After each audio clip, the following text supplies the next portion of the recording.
Alright lads, welcome to my Mythic Fury Warrior kill commentary for Fallen Avatar in the Tomb of Sargeras on Mythic difficulty. This is basically where I go over talent selection, legendary selection, and trinket selection. The purpose of this is really just to give you an idea of how I approach this fight from a progression standpoint and generally kind of any hints and tips you can pick up from that. Unsurprisingly with trinkets again, it's going to be Convergence of Fates and Umbral Moonglaves. Not really too much more to say on it, but now you should know that they're your best in slot trinkets. Talent selection, I'm going to be going for the standard single target talents, so that's Endless Rage, Double Time, Avatar, Bounding Strides, Frothing Berserker, Inner Rage, and Reckless Abandon. Again, not really too much more to say here. No ads to spawn War Machine off. You want Bounding Stride for the leaps for in and out of Rupture Realities and in the last phase, and Avatar, obviously your best single target talent there. Legendaries, I'm going to be using the Legendary Helm and the Legendary Legs. I'm not using the Ring, because it's it's incredibly hard to keep up Juggernaut stacks on Mythic difficulty. Possible on Heroic and Normal, but not really on Mythic. Mythic is going to be more about really staying alive in that last phase whatsoever, let alone trying to keep up Juggernaut stacks at the same time. And apologies for the overlay on the video on the bottom left, just above the cam. I've had to rip this straight from Stream VOD because of my Shadowplay decided not to record the kill, which was very upsetting. Anyway, enjoy. So on pull, I'm going to be doing standard, single target opener, which is with Old War.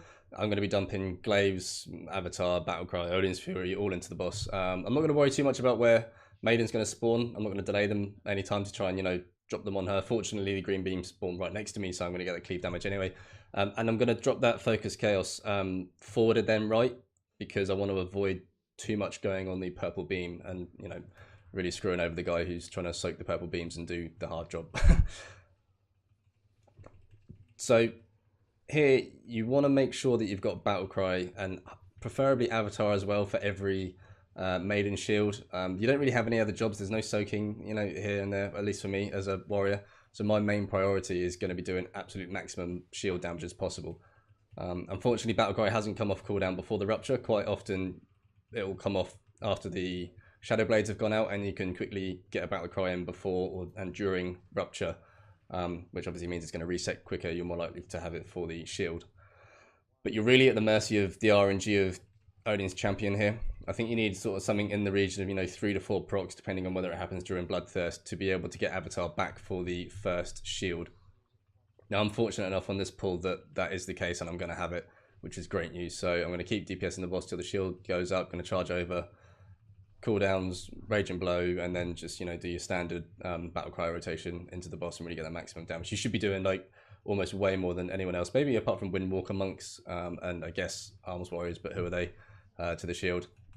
So as soon as that breaks, going back onto Avatar. Now with the Chaos coming in there, I've noticed that I've got the green beams to the right, which have the tanks, and the purple beam to the left, so I can't take my usual course of going to the right, so I'm just going to do a little circle and drop them in that free segment, leaping out into the link during the Rupture Realities, charging back in, and again just doing the standard, get the uptime going. And I'm going to drop Glaives and a Battlecry into the boss there.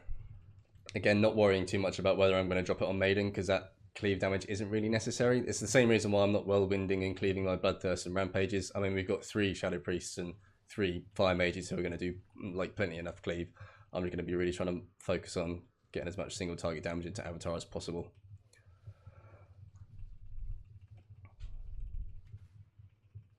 So the shield's at 85% now, and I think I'm going to get fortunate enough to get enough Odin's Champion procs again. Yeah, so we've got that last one just before the shield's about to come in, which is ideal because it means that Avatar's now going to be off cooldown.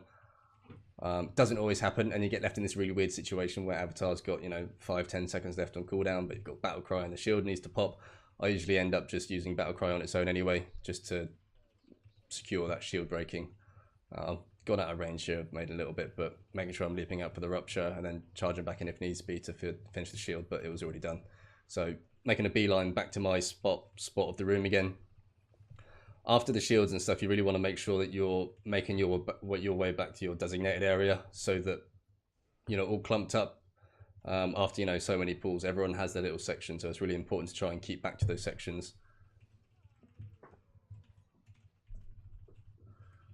So Glaives and Battlecry is coming off cooldown here, but I'm just going to not bother waiting for Glaives and just do a Battlecry, because Maiden's on 50% energy when I used it. So I'm pretty confident that Battlecry is going to be off. You've got to try and squeeze them out where you can. but not have it on cooldown for when the shield goes up. So just getting that single target damage going. Dodging the Unbound Chaos, going backwards first there because our rogue was just near to me, so he's on the right hand side, so he's obviously going to own the right hand side, and I need to pick a freer space. Leaping out of Rupture into the orange pool by mistake, never mind. Charge it back onto Maiden as the shield goes up, and I'm just going to drop Avatar. Battle Cry. Avatar's still on cooldown, which is a bit of a nuisance. I'm not going to bother dropping Glaives because she's going to get moved very soon, so she's going to get dragged out a load to that potential damage. And I want to save it for the next phase, really. So as soon as that pops, going back to my position again, making sure I'm in loads of free space for the Unbound Chaos. You can, if needs be, use leaps to get out of situations if you're all clumped up when the Unbound Chaos comes in, but you should be able to, you know, move with just standard movement back to your position fast enough that you're prepared for the cast and there's no panic then. So now we're getting close to transition, and in a minute we're going to swap to Maiden and just cleave her down. Now I've got on the cooldown, so I could get some, you know, cheesy execute damage, but during progression that's not really what you want to be doing. So there's a Chaos Switch has come in there, which is quite dodgy because we've got so many people in that corner with all the melee trying to get the shield down, but managed to run it out quite nicely, and the range to have run theirs quite well as well.